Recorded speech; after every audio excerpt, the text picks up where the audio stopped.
Memphis is shopping John Morant. Yeah, no kidding. They should have shopped him 2 years ago and got rid of him. The problem is, where does he go? Like, what team is going to sit there and deal with a dude who, A, has not been healthy or reliable both on the court or off the court? Like, who's trading for John Morant here, Coach? The Early Line. Only on SportsGrid. New York Giants. They fired their head coach, Brian Daboll. Now, they did that during the season. Harbaugh is the favorite by a wide margin. Looking at Kalshi right now, Joe, 56% chance. 56 that he's the coach. The guy behind him is Kevin Stefanski at 25%. Is this look like it's just a Harbaugh spot? And if not, why is Harbaugh waiting until Monday? Does he want to see if something else opens up? But it looks like he's the heavy favorite and probably will get the job. Pro Football Today. Only on SportsGrid. Aaron Rodgers' season and maybe career comes to an end. But I want to start by saying this. We always go to the losing team, it feels like, first sometimes. And I know we're going to spend a lot of time on Pittsburgh. But I think Houston's live, right, man? Like, I mean, if they're going to play that kind of defense next week, they're going to beat New England too. Newswire. Only on SportsGrid. Awesome offensively, and in reality, they weren't awesome offensively. In the first half, they just had the Kwan Lacey broken play. I hate to say this because I do not want to take away credit from everybody who went on the run that they went on. But I think it's fair, maybe you won't, to wonder if that result is different if Lane Kiffin sticks around and everybody else with this Ole Miss. Game time decisions. Only on SportsGrid.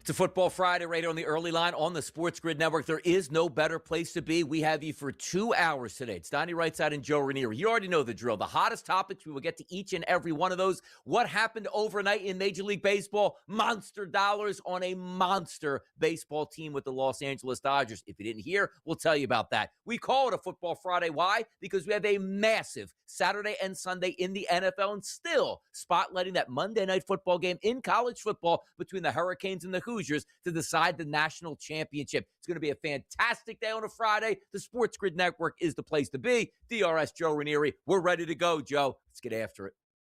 I am ready, Donnie. I mean, it's a lot of new news here in the NFL. And, of course, Monday is going to be the day. Is Indiana truly the greatest college football team we've ever seen? Jeez, or is it just a whole lot of hype for nothing?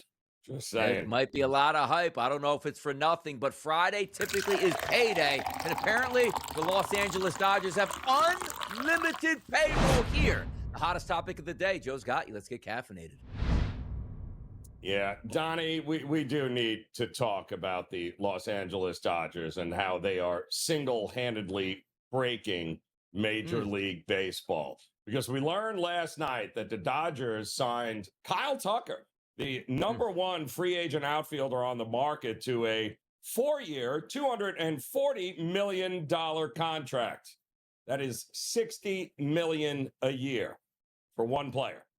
They are basically handing out NBA Supermax contracts in a sport that doesn't have a salary cap.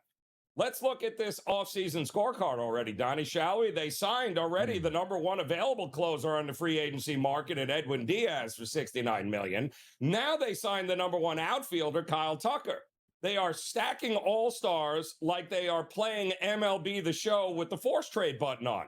And look, I get it. The goal is to win. And the Dodgers have won back-to-back World Series championships. But the economics here are officially broken.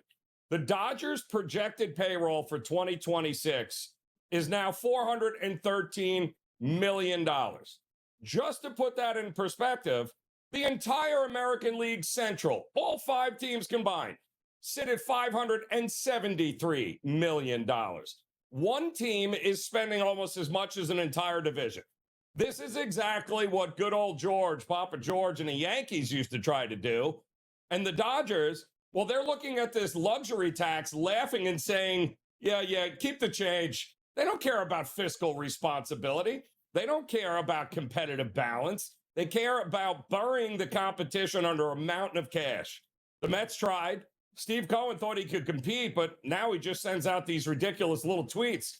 And the Blue Jays offered an 8-year deal, but the Dodgers, they walked in, dropped $250 million for a short-term deal, and walked out with the best player available in the market. Folks, this is how you get a lockout. When teams like the Pirates or the Royals see the Dodgers spending $60 million on a single outfielder, they realize the deck isn't just stacked, it's rigged. The money printer in LA never stops. And until Major League Baseball fixes this, the rest of the league is just fighting for second place. Pitchers and catchers are just a couple of weeks away from reporting, Donnie. Oh, that is, of course, assuming we'll have a baseball season and not a lockout.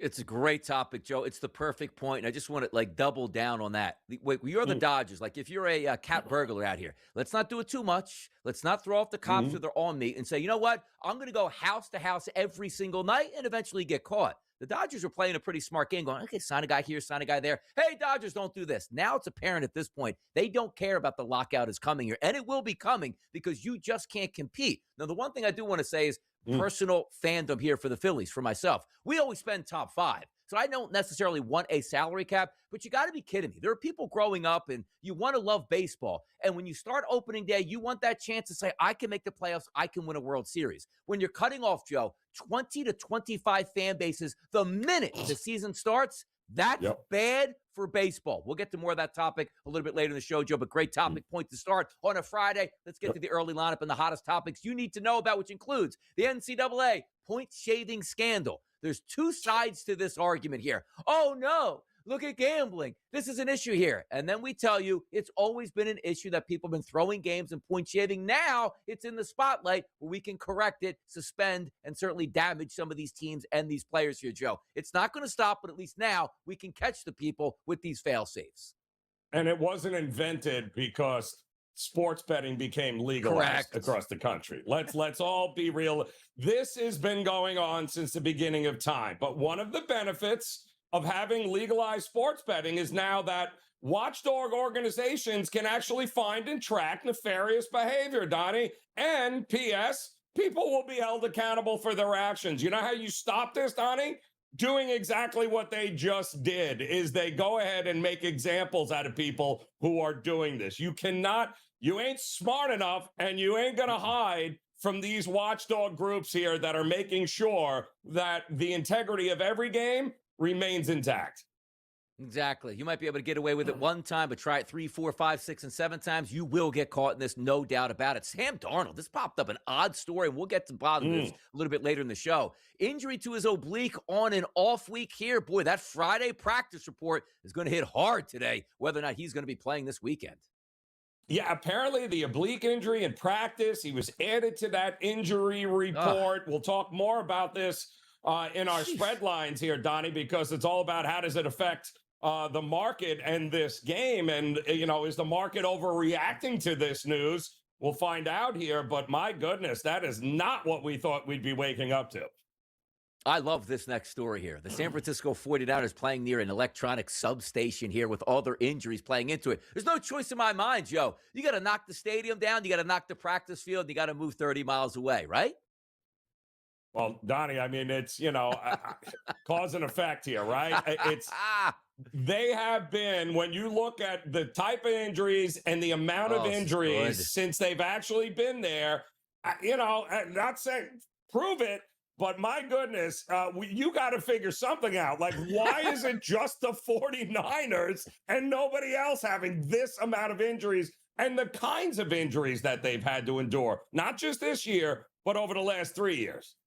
And sometimes, Joe, it doesn't even have to be true. If you just plant that in players' heads here, things go awry that way. And also free agents, I'm not going there. I'm going to get an immediate Achilles injury once I get there. It's a crazy story we'll keep up to date with. The Washington Commanders have unveiled plans for their new stadium. And for the first time in 20 new stadiums being built, Joe, This actually looks really nice. Could Washington actually be doing something right here for once?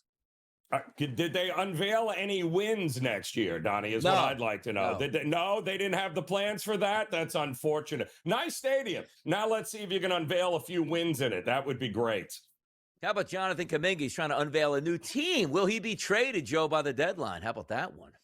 Oh my goodness, the distractions. I want out. No, they still beat the crap out of it. Okay, yeah, no, never mind. No distraction there. If a tree falls in a forest, Donnie, and nobody's there to hear it, does it make a sound? Kuminga, I don't know what you think you brought to this team, but yes, they will move on from you, and they will likely be better off for it.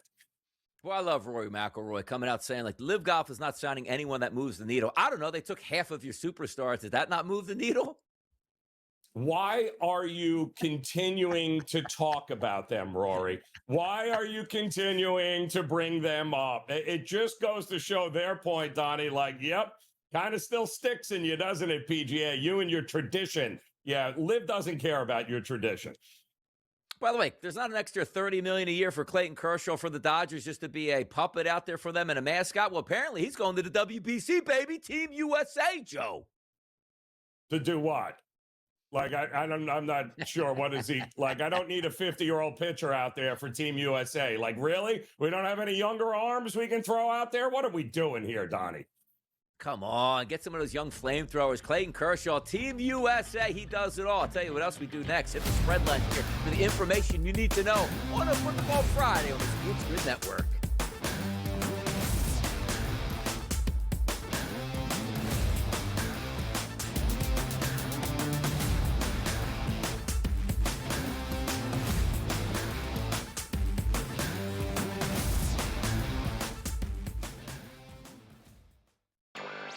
The outline for Koepka are fantastic. I think it's perfect.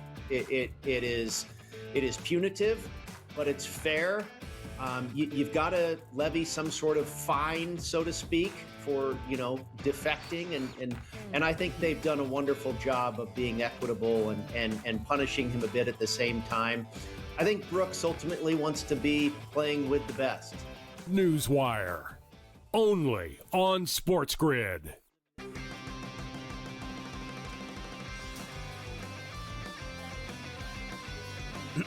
Class is in session. Today, let's talk about the teaser. A teaser is a multi-leg bet where you shift the point spread in your favor. You get better numbers, but every selection has to win. It doesn't matter what you bet if you don't have the insights. Tune into SportsGrid and get ahead of the class. New York Giants, they fired their head coach, Brian Daboll. Now, they did that during the season. Harbaugh is the favorite by a wide margin. Look at a Kalshi right now, Joe. 56% chance. 56 that he's the coach. The guy behind him is Kevin Stefanski at 25%. Does this look like it's just a Harbaugh spot? And if not, why is Harbaugh waiting until Monday? Does he want to see if something else opens up? But it looks like he's the heavy favorite and probably will get the job. Pro Football Today, only on SportsGrid. Memphis is shopping John Morant. Yeah, no kidding. They should have shopped him 2 years ago and got rid of him. The problem is, where does he go? Like, what team is going to sit there and deal with a dude who, A, has not been healthy or reliable both on the court or off the court? Like, who's trading for John Morant here, Coach? The Early Line, only on SportsGrid.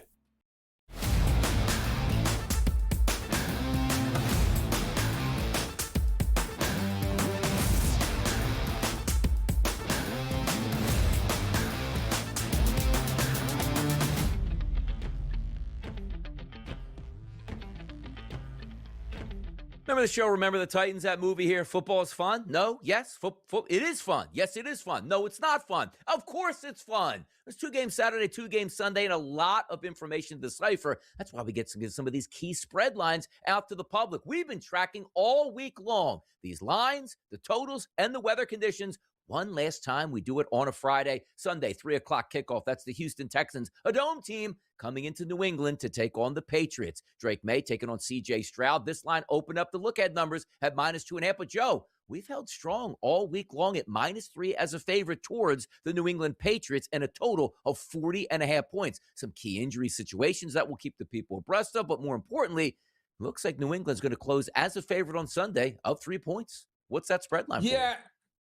And I mean, we learned yesterday, Donnie, late that Nico Collins was officially ruled out. And listen, the numbers bear it. Having Nico Collins on the field for CJ Stroud has been big for that offense all year long. He is that home run hitter. Without him, not so much here. So that's a big loss. We did see some some threes there. We saw a couple of 3.5s pop in, but it appears, Donnie, that 3 is going to be the number here. Now, we're still waiting to hear if Christian Gonzalez is a go. He, too, suffered a concussion. We're waiting to see if he's going to be out of the concussion protocol. But from all indications are that he is trending much better than Nico Collins was, who suffered 2 within 6 weeks, which is not a great situation there for him or the Texans. But I think what you see here, Donnie, is likely what you're going to get. Don't expect any crazy movement one way or the other. Big time as well. The weather conditions, they're updated here on a Friday, 35 degrees at kickoff here. Some precipitation now in the forecast of around 20%, but shouldn't be bad. Wind conditions, negligible, I should say. Around 5 degrees, wind speeds of 5 miles per hour. How about that? Trying to get through this because I got to get to this next one, Joe. 49ers and the Seahawks. I woke up this morning and said, okay, let me just do a quick background check on this game and find myself that Sam Darnold injured himself, his oblique, on the off week, Joe. This line currently still sits at a -7 in a total of 44.5. What is the deal with Darnold? Are we making too big of a deal out of this? Or could this shift the momentum of this game to the San Francisco 49ers because your signal caller can't throw the ball deep? What are we making of this spread line here? Well, Darnold said he felt something in his oblique during the practice yesterday. So all of a sudden now he lands, and there's not a lot of injuries to report here on the Seattle side. Now, Cross was always the stud offensive lineman for them, the guy that, protects the blind side of Darnold. It looks like he is a go. He missed the final couple of weeks of the regular season. So that's a big get for them. But now he might not be protecting Darnold is basically what they're saying. But they are saying there's a very low percentage, probably closer to 0, that Darnold won't be playing. However, we do know the comeback for Fred Warner, it will have to be shelved this week because they have ruled him out for the 49ers. Now, all in all, with that story, Donnie, we saw 2 things happen. Most of the 7.5s disappeared in the market. It's a flat 7. And now also we're starting to see a little bit of under money, a lot of 44.5s in the market, but certainly worth keeping an eye on here before kickoff. Absolutely it does. Now, here's the thing I do appreciate, though, because a lot of the times the organization will be like, hey, if they find out, we'll probably pay $1 million fine.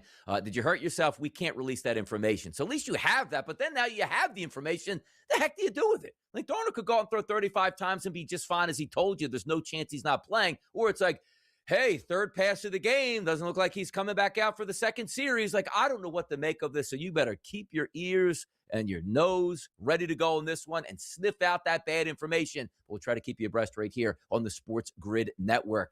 4:30 p.m. start. Buffalo and Denver. Josh Allen heads to Elevation to take on the Broncos. This line, as we told you, Joe, opened up as a favorite towards Buffalo to start the week. Now the favorite is towards the Denver Broncos in a total of 46.5. Can't wait to watch this one play out here. Buffalo and Denver. What's your spread line here? A lot of ones, a lot of 1.5s here. It might even climb to 2. However, my friends in the risk rooms there are telling me they are anticipating a ton of public money to come in over the weekend, Donnie, before this game kicks and back Buffalo. Buffalo remains the most public side this weekend here. It was last weekend. Now, will it be enough to move this thing one way or the other? They don't think so. It's a clear divide here. The public loves Buffalo, but the pros appear to be on the Denver Broncos. So if you like Buffalo, teaser opportunity here to get up and over a touchdown. How about this one? Miami and Indiana, championship game Monday night. Maybe the best team of all time, the Indiana Hoosiers. I remember back in 1985, the Chicago Bears were supposed to be the best team of all time. Showed up to play a Miami team in the Orange Bowl, and Miami walked away with a victory, even though the Chicago Bears went on to win the Super Bowl, and away we went. But Miami has a chance to thwart that at home at Hard Rock. That line sits at 8.5 and a total 47.5. The public can't get enough of Indiana, Joe. What's your spread line here? The bookmakers I talked to are laughing at because they can't get any Miami money. And here's the thing. They don't anticipate any Miami money until maybe an hour or two before kickoff on Monday, because the Miami backers are sitting back, rightly so, smartly so. They're kicking back, waiting to see just how far this line will go with the public. But keep in mind, 8.5, 9, 9.5. These are all dead numbers. It doesn't make a difference at this point. The only number that matters is anything above a touchdown, Donnie. And that looks like where it's going to go. But get ready. There is going to be an influx of Miami money before kick. But right now, all the money in the market is with the public on Indiana. How about the Cleveland Cavaliers and the Philadelphia 76ers? One of those odd quirks where these teams are playing again, basically back-to-back. The Sixers are a favorite here. The Sixers got clubbed in the head by the Cavaliers the last time they played. 235.5 the total. Slight favorite to the Sixers here. What's that quick spread line for you tonight for the Cavs and the Sixers? Well, you got to love the back-to-back, but I am watching in real time, Donnie. Philadelphia money coming in right now. 2.5s. Popping up on the board here. Let's know who's playing for Philadelphia first and foremost. But back-to-back, home and home situation here. Gotta like Philadelphia's chances to bounce back here tonight. Gambling scandal coming up next year. No, I don't mean the Miami Heat having a double-digit lead in the fourth quarter, losing a wager for me last night. We'll get to it.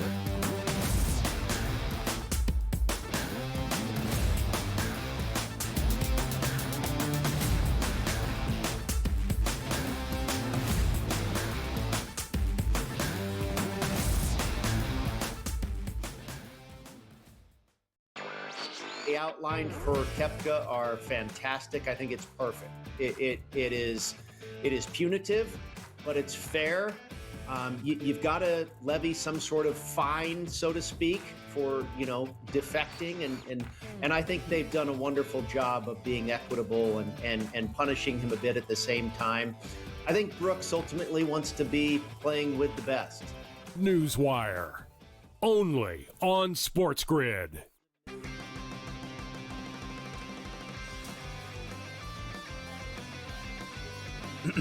Class is in session.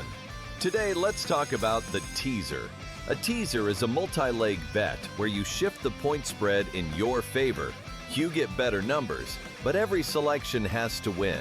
It doesn't matter what you bet if you don't have the insights. Tune into SportsGrid and get ahead of the class. New York Giants, they fired their head coach, Brian Daboll. Now, they did that during the season. Harbaugh is the favorite by a wide margin. Looking at Kalshi right now, Joe, 56% chance. 56 that he's the coach. The guy behind him is Kevin Stefanski at 25%. Is this look like it's just a Harbaugh spot? And if not, why is Harbaugh waiting until Monday? Does he want to see if something else opens up? But it looks like he's the heavy favorite and probably will get the job. Pro Football Today, only on SportsGrid. Memphis is shopping John Morant. Yeah, no kidding. They should have shopped him 2 years ago and got rid of him. The problem is, where does he go? Like, what team is going to sit there and deal with a dude who, A, has not been healthy or reliable both on the court or off the court? Like, who's trading for John Morant here, Coach? The Early Line, only on SportsGrid.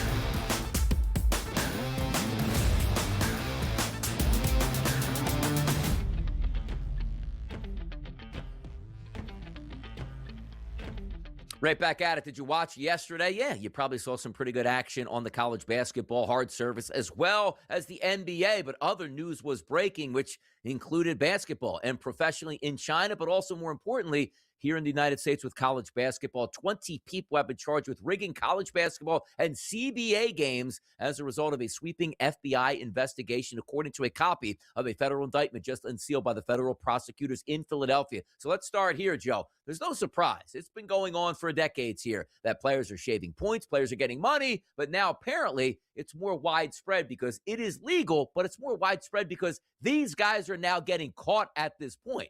We're not taking a look at stuff like, 50s, 60s, and 70s, this guy here. No, it's in open sight. You're getting caught because of the betting irregularities of games that should not have irregularities, and now they're being caught, Joe. 20 people being charged. Yeah, and includes 5 players, actually, who were charged that have been on college basketball rosters this season. They include guys from Delaware State, Kennesaw State, Eastern Michigan, Texas Southern. Yeah, you understand what's going on. These aren't exactly the blue bloods of college basketball, but the money spends the same, right, Donnie? So, you're talking about a lot of guys involved here. This is a big ring here. You're talking about guys, nearly 40 dudes, at least 39 players in total. So, yeah, this was big, and it wasn't just last week. We're talking this was going on a couple of years ago. So it took a little time to put together, but that's what legalized betting brought to the table. It weeds this stuff out. Red flags popping up all over the place. And there you go. Just like that, greed overtook. And the more people you get involved in something like this, Donnie, the harder it is to keep under wraps. And also understand this, too, because, reading through some of the indictments, and I know a lot of people had questions because, like, FanDuel, DraftKings Online, like, you can't really place a $30,000 wager on St. Bonaventure, on a first-half line over LaSalle. You walk into a casino in Las Vegas and you're not a known player. It's like, hey, let me get 50 grand on Purdue Fort Worth. Like, they're going to question it right away and be like, that's not happening here. Like, I'll give you a fraction of that amount and we'll see what's going on at this point. It's amazing to see, like, again, 50,000 on Kentucky over Southern Mississippi, 30 grand, as we just said, on St. Bonaventure over LaSalle. How were these players getting down? Were these multiple wagers, or were some of these books just accepting wagers like that, which seem incredible compared to what we usually know about those smaller game markets? Yeah, well, listen, if you've got a name and a heavy duty player's card that at certain places around the country, you can get down that. I guess the game that the prosecutors pointed out had to do with DePaul taking on Georgetown, not unknown programs, Donnie. Right now, DePaul a couple of years ago couldn't win a game at all. In fact, I believe they only won 3 games all season, didn't win anything in the Big East. And one of the games that really tipped them off was this first half where a couple of the better DePaul players couldn't score a point, and Georgetown ends up winning the first half, 27K on Georgetown, having a 3-point lead at halftime after the first half. It might raise a red flag or two because DePaul hadn't won a game at that point. So who's dropping $27,000 on Georgetown, though, who also wasn't winning a whole lot of games at that time? And sometimes the people don't understand, like, why this is actually impactful, because it's not like the mob or crooked characters. They don't show up and be like, you better blow this team out by 32 points, and I need you to score 25. You can't guarantee that. But you know what, Joe, you can guarantee? Hey, this 80% free throw shooter just went 0 for 6 in the first half from the free throw line. A 45% three-point shooter went 1 for 15 in that game. You can guarantee that. But also, like approximately 458,000 on Towson to beat UNC A&T, and then Kent State and Buffalo, 402. I don't know. Joe, how do you walk into a casino or place a wager? I won almost $500,000 on a first-half MAC basketball game and not be like, whoa, call the cops on this guy. He knows something. Yeah, well, you're putting parlays together on games that the fix is in, and you're doing it across multiple casinos. That's the other thing. Not just one, multiple casinos. That is a far-reaching net, and you've got to have quite the group able to do that at once. But you notice the schools, Donnie. I mean, that game with DePaul was 2024. NIL is alive and well with all of the major Division I schools. These kids made 40 grand on that deal. 40 grand won't scratch the surface of a Duke player. So that's why it was where it was at as well. Yeah, I want to bring up one more story after we get back from the break here about this Fordham player, Kyle Rose. And I remember Kyle Rose. This is a pretty funny story. We'll get to that next and much more. Don't go anywhere. It's a Football Friday. We're talking gambling scandals right now. Coming up next.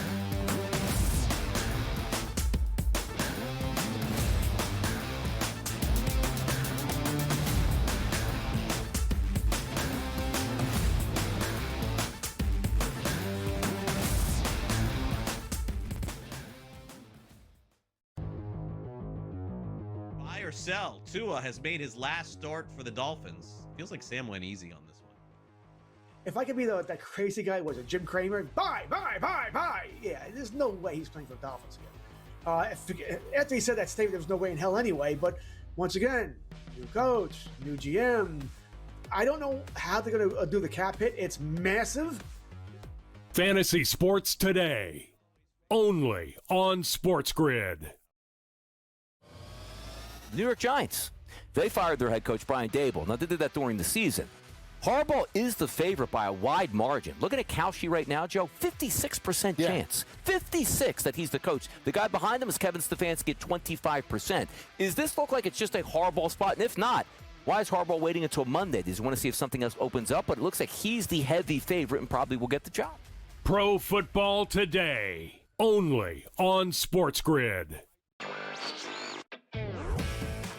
Aaron Rodgers' season and maybe career comes to an end. But I want to start by saying this. We always go to the losing team, it feels like, first sometimes. And I know we're going to spend a lot of time on Pittsburgh.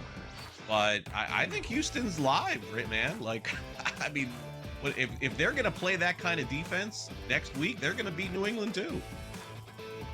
Newswire, only on SportsGrid.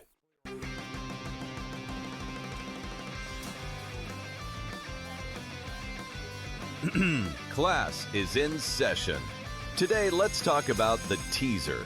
A teaser is a multi-leg bet where you shift the point spread in your favor.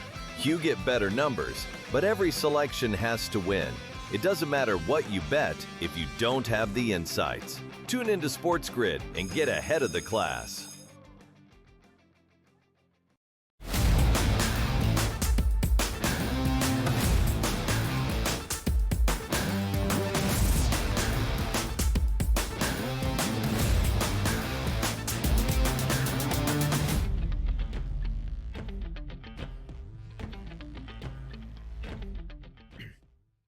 You ever watch the movie, Joe, 8 Men Out, back in the day? It's about the Black Sox, or it's just a White Sox scandal, which they called them the Black Sox for throwing games in the World Series. And it was like, hey, Shoeless Joe Jackson hit like 500 in the World Series and still went down. Like, some people are on the take, but not everybody, Joe. And sometimes you need a hero. And that could be Kyle Rose of Fordham, who players on his team were tanking basketball games. Not on his watch, Joe. Ruining tickets left and right by playing as well as he can to override tanking teammates, man. How about that? Hysterical. Absolutely hysterical. But, you know, that's, again, this greed overtakes it, Donnie. It's amazing. You know, had these guys just done one game, right, and that would have been, we probably never would have heard about it. But nope, can't do it. Just got to keep pushing the envelope. And that's exactly what happened, to the point where you're going to get a kid like this and you're going to get players like, you know how hard that is in a college locker room to keep quiet? I mean, that's ridiculous.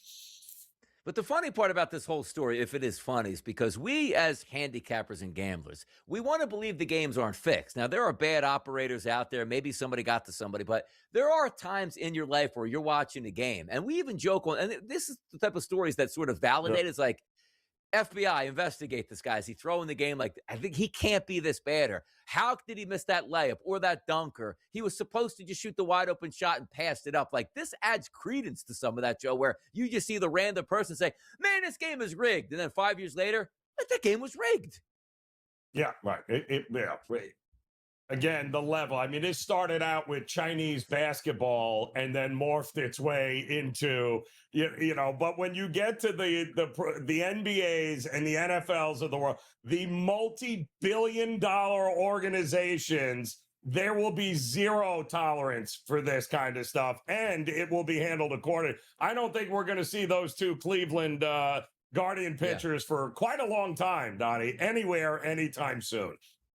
Exactly. And then if you're like, you just signed with Kyle Tucker, get $60 million. Hey, 10 grand if you strike out in the big spot. Yeah, that really is going to hit home for Kyle Tucker. How that works out. That's what it is. We'll keep you updated on all the latest once we hear if any more scandals do pop up. But let's get over to the NFL. This isn't a scandal. Well, maybe it is in Baltimore. You fire Harbaugh. What's next in Baltimore? Well, what's next for the New York Giants is the former coach of the Baltimore Ravens, John Harbaugh. He heads up the turnpike to take the Giants' money. And when I mean money, 5 years, $100 million for this head coach, man. He's printing it.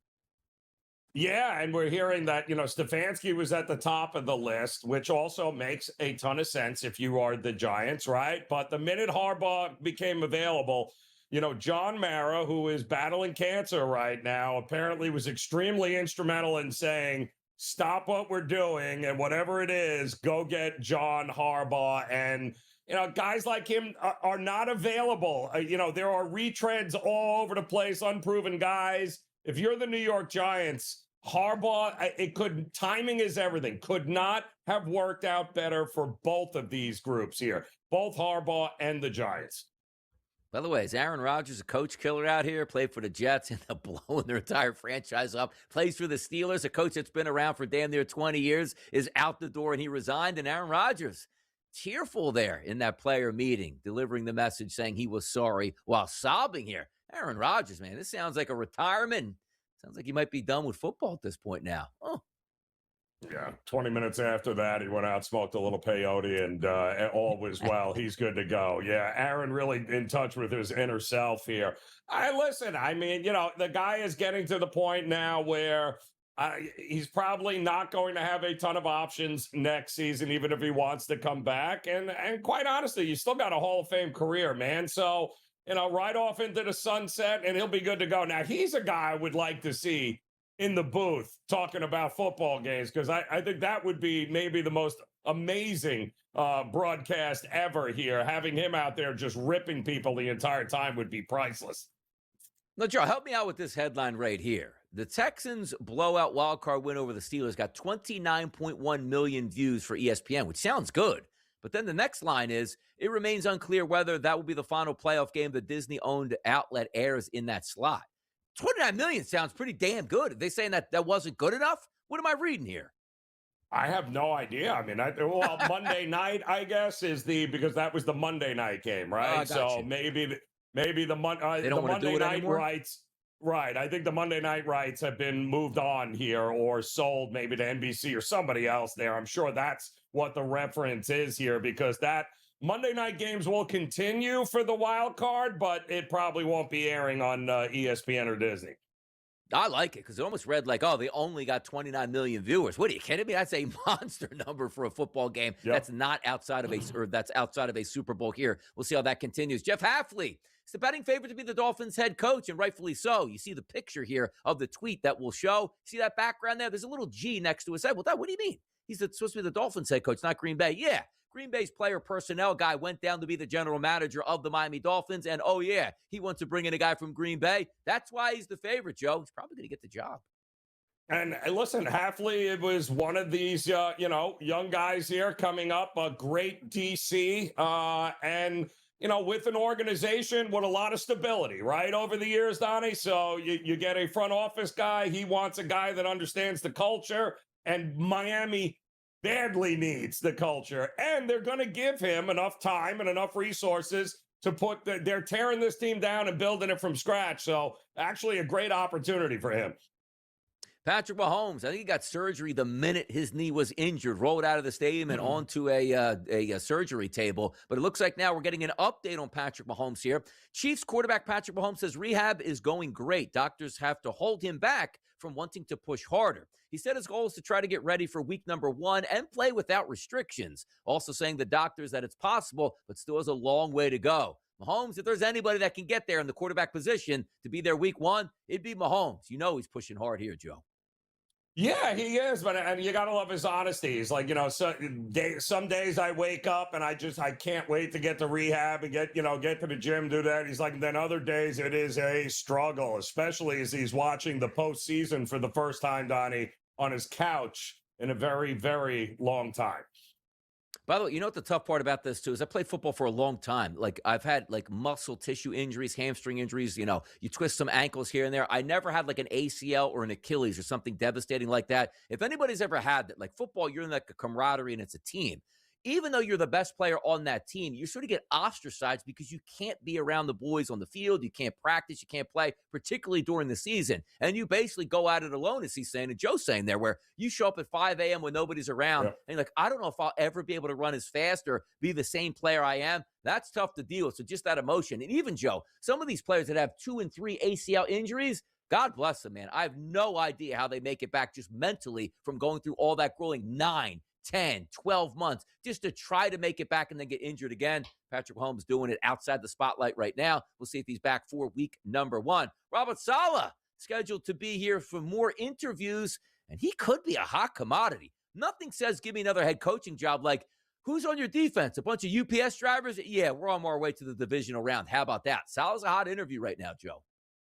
And he should be. Absolutely. Guy deserves. He got a raw deal in New York. When he left, that team got worse. And now he goes to the 49ers, like you said, and once again proves to be a guy that if he's in the right situation and given a chance to succeed, he's going to succeed. Plus, now he's got the experience of what not to do with an organization. And please, do not sign for that lunatic owner in Tennessee. She is out of her mind, and I promise you, it'll be the mini version of the Jets. So I hope Robert Saleh picks better than that.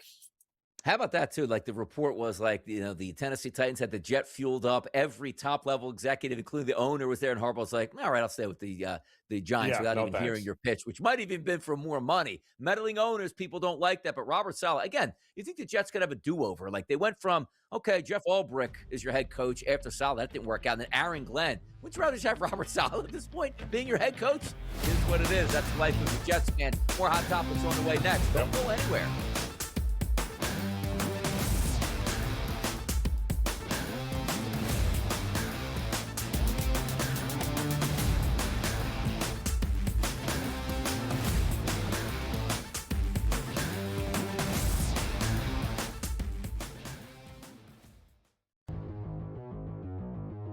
Sell. Tua has made his last start for the Dolphins. Feels like Sam went easy on this one. If I could be that crazy guy, was it Jim Cramer? Bye. Yeah, there's no way he's playing for the Dolphins again. After he said that statement, there was no way in hell anyway. But once again, new coach, new GM. I don't know how they're going to do the cap hit. It's massive. Fantasy Sports Today, only on SportsGrid. New York Giants, they fired their head coach, Brian Dable. Now, they did that during the season. Harbaugh is the favorite by a wide margin. Look at a cow sheet right now, Joe. 56% chance. 56 that he's the coach. The guy behind him is Kevin Stefanski at 25%. Does this look like it's just a Harbaugh spot? And if not, why is Harbaugh waiting until Monday? Does he want to see if something else opens up? But it looks like he's the heavy favorite and probably will get the job. Pro Football Today, only on SportsGrid. Aaron Rodgers' season and maybe career comes to an end. But I want to start by saying this. We always go to the losing team, it feels like, first sometimes. And I know we're going to spend a lot of time on Pittsburgh. But I think Houston's live, right, man? Like, I mean, if they're going to play that kind of defense next week, they're going to beat New England too. Newswire, only on SportsGrid.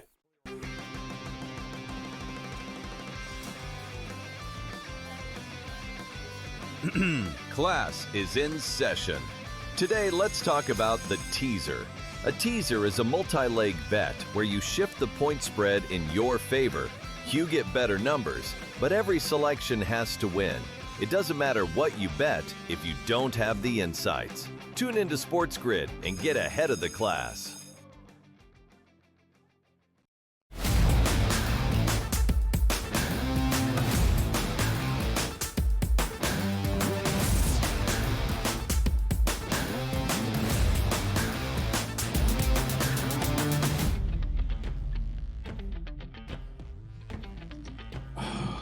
Let's get ready after it. It's a Football Friday. It's the early line, rising and grinding, having some fun, getting you ready for the weekend. That's what we do. It's Donnie right side. It's Joe Ranieri. Let's bring in Tom Vecchio here because we got a lot of topics to get to today, Tom. How are we feeling on a Football Friday? It's going to see 4 games this weekend. Highly impactful situations.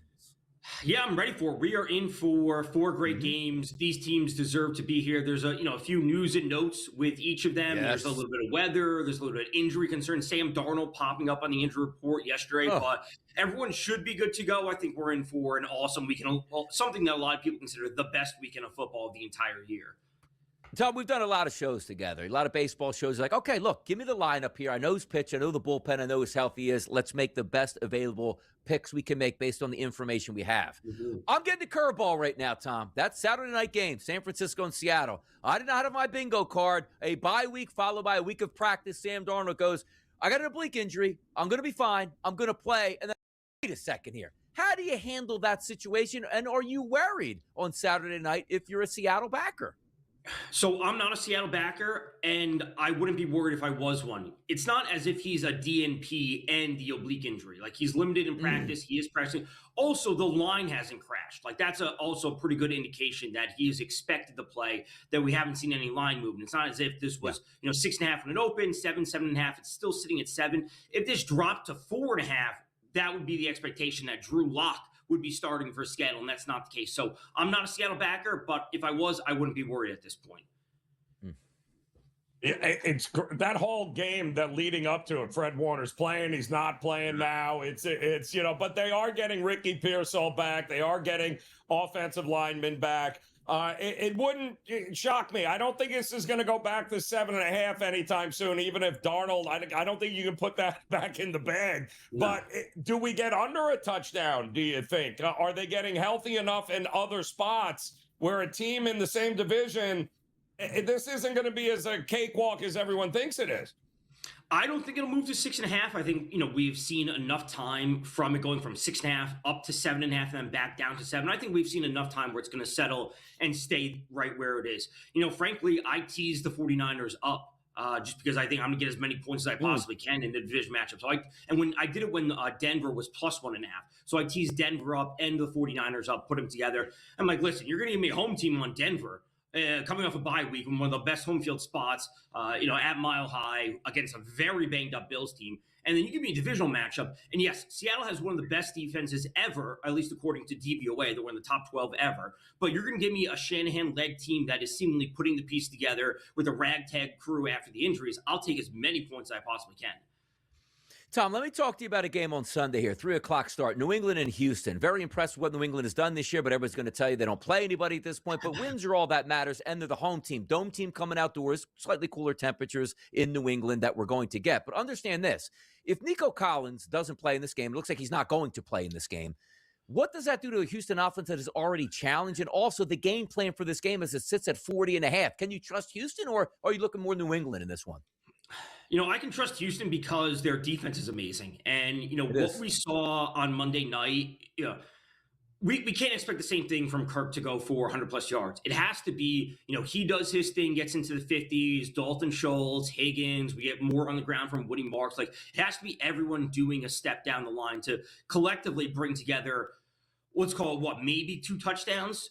Or a touchdown and 2 field goals, and their defense can obviously hold the Pats. So it has to be a rising tide lifts all ships for Houston if we do see Nico Collins not play, which he's not expected to at this point. So I think Houston's live for the upset just because their defense is so good. We saw Drake May in the offense really struggle, and the Chargers are a good team. They weren't great by any stretch, but they also hadn't played anyone, the Pats that is. So now they're facing a really tough test. I expect this to be a very slow, drawn-out game.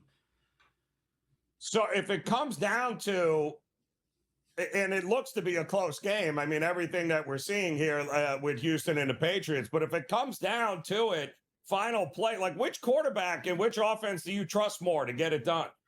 I trust Drake May just because I think there's better weapons and the offensive line is better. But it's also a tough thing where, CJ Stroud is putting together wins like in spite of his offensive line or in spite of the talent around him or the lack of talent around him. I would trust Drake May, and you give me a home team at, an outdoor team at home, I would have to trust that. But it's not close. And I think the line should be 2.5 really. Tom, how about those cardiac Bears getting 3.5 points at home, cold weather conditions, the Rams on the road again? But I find myself where the eyes deceive you at times. Like what looks like good handicaps go up in flames because something just clicks with the Bears where Caleb Williams goes off script and he's absolutely unstoppable in the fourth quarter. The Rams are a better team overall than the Green Bay Packers. We can call it that, but something is about the Bears. Are you looking at this Bears game with a possible chance to win, or it's like, you know what? I'm going to let talent decide this one and the Rams should do it? I think the Bears have to be live to win. Like thinking that they're not live to win, I think would be wrong. Like Stafford's dealing with this finger issue after he hit it on a helmet. That immediately leads me to looking to Kyron Williams and Blake Corbin in the backfield. It's going to be super cold there. There's going to be a little bit of wind, a little bit of snow. It's not going to be a snow game. There's going to be some amount, but it's a classic Chicago January football game. For the Bears, what I said about them last week was after the game, They learned quickly. Like they looked like they were getting out-coached for the first 3 quarters, and they remedied that quickly. A rookie head coach, a young quarterback, and they had to learn on the fly, but they got it done. As I've said before, Chicago cannot fall behind by 14 or 17 points versus the Rams. The Rams are better than the Packers, so if the Rams do get out ahead, then they will find a way to seal it. Chicago has to stay close, and if they stay within a score or 10 points, they'll be live to win it the whole time. Good stuff here all the way around, Tom. By the way, Joe and I have been keeping up to date on a few situations here in Major League Baseball, which means Kyle Tucker to the Los Angeles Dodgers. You look at that lineup, and let me understand something, Tom. On a day-to-day basis, betting the Dodgers like money line, it's not even going to compute next year. They'll be a favorite every game. Dodgers signing these great players, good for baseball, bad for baseball, lockout incoming. What is it, Tom? Ultimately, it's bad for baseball. And a lot of people are saying, they're blaming the Dodgers, or everyone's like, blame the other owners for not spending enough money. Like, the answer is it's both. The answer, it's not just one or the other. It's a combination of both. The Dodgers, they are abusing the system, but it's within the confines of the system. And then we also need to blame the other owners for not spending enough. It's not one or the other. It's parts of both. So the other owners need to spend more to put out competitive teams, but the Dodgers, they're doing a bit much. Dodgers team totals in game, Tom. 6.5 with juice. Get ready for it all summer long. Thanks, Tom, for joining us. We'll be right back with a Football Friday.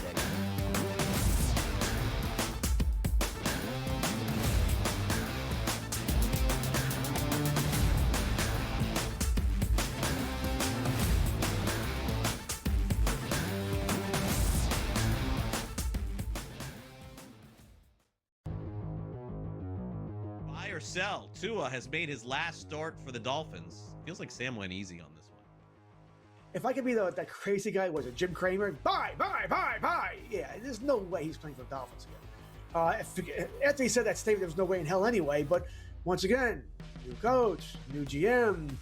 I don't know how they're going to do the cap hit. It's massive. Fantasy Sports Today, only on SportsGrid. New York Giants.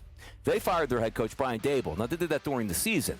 Harbaugh is the favorite by a wide margin. Looking at Kalshi right now, Joe, 56% chance. 56 that he's the coach. The guy behind him is Kevin Stefanski at 25%. Is this look like it's just a Harbaugh spot? And if not, why is Harbaugh waiting until Monday? Does he want to see if something else opens up? But it looks like he's the heavy favorite and probably will get the job. Pro Football Today, only on SportsGrid. Aaron Rodgers' season and maybe career comes to an end. But I want to start by saying this. We always go to the losing team, it feels like, first sometimes. And I know we're going to spend a lot of time on Pittsburgh. But I think Houston's live, right, man? Like, I mean, if they're going to play that kind of defense next week, they're going to beat New England too. Newswire, only on SportsGrid.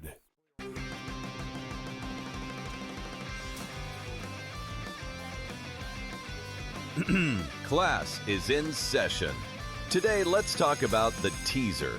A teaser is a multi-leg bet where you shift the point spread in your favor. You get better numbers, but every selection has to win. It doesn't matter what you bet if you don't have the insights. Tune into SportsGrid and get ahead of the class.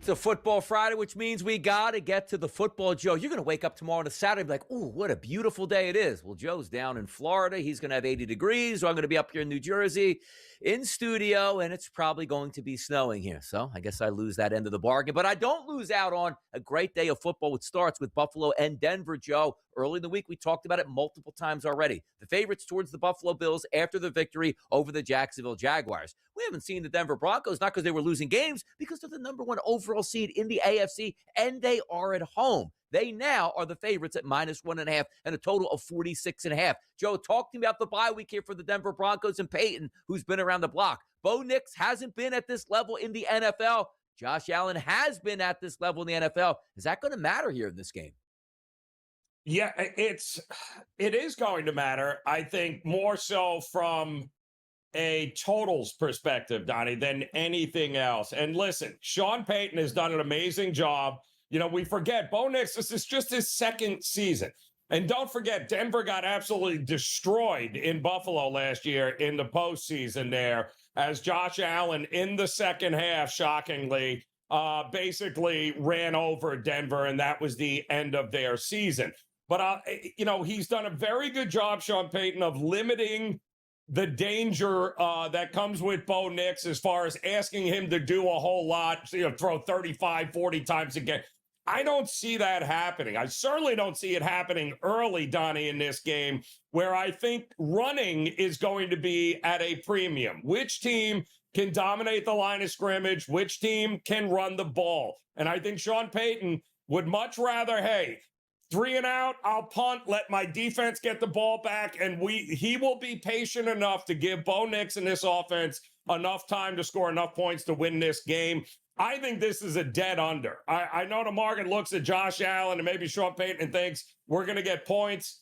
I don't. I think this thing is going to be an absolute rock fight for most of it.